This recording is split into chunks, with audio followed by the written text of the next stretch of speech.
Hi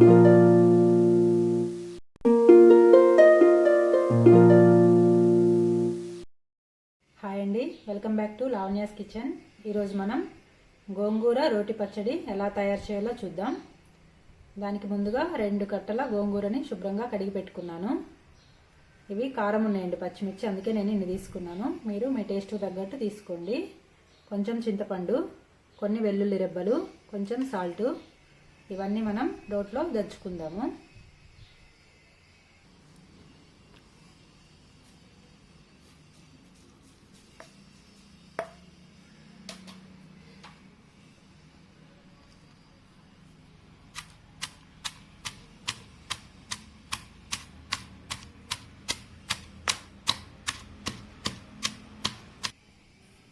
పచ్చిమిర్చి, ఉప్పు, చింతపండు ఇలా ఒక్కలొక్కలుగా సగం నలిగిందండి. ఇప్పుడు మనం దీంట్లో వెల్లుల్లి, గోంగూర వేసుకొని దంచుకుందాం.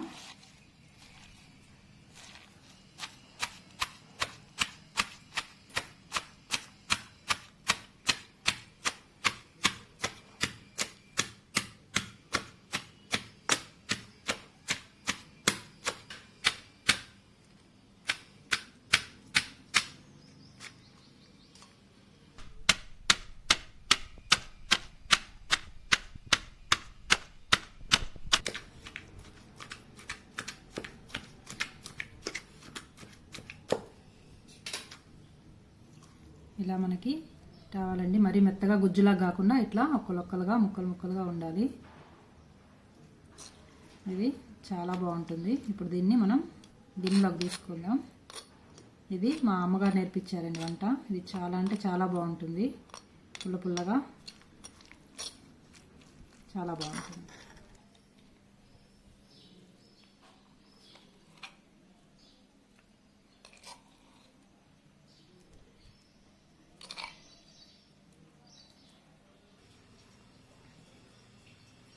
ఇలా మొత్తం రోట్లో నుంచి ఒక బౌల్లోకి తీసి పెట్టుకున్నాను.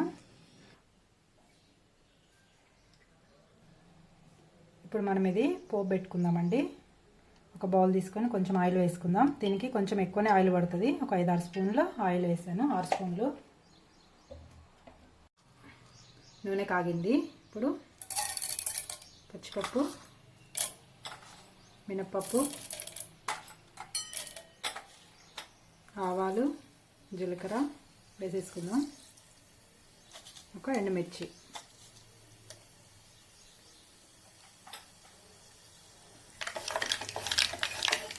పోపు వేగిపోయింది. మనం ఇప్పుడు కొంచెం పసుపు వేసుకుందాం. ఇందులో ఈ దంచిన గోంగూరని వేసేస్తామండి.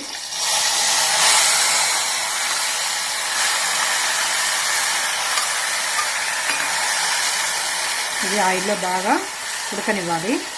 గోంగూరలో, పచ్చిమిర్చిలో మనకి వాటర్ వస్తాయి కదా, అవన్నీ ఇంకిపోయేంత వరకు, ఆయిల్ తేలేంత వరకు చక్కగా ఉడికించుకోవాలి. అప్పుడు చాలా టేస్టీగా ఉంటుంది గోంగూర. ఇలా సిమ్లో పెట్టుకొని బాగా వేయించుకోవాలి. ఇలా చూడండి, ఆయిల్ వదిలేసింది. అప్పుడు మనకి రెడీ అయిపోయినట్టే గోంగూర పచ్చడి. ఇప్పుడు మనం సర్వింగ్ బౌల్లోకి తీసుకుందాం. అంతేనండి, గుంటూరు గోంగూర రోటి పచ్చడి రెడీ అయిపోయింది.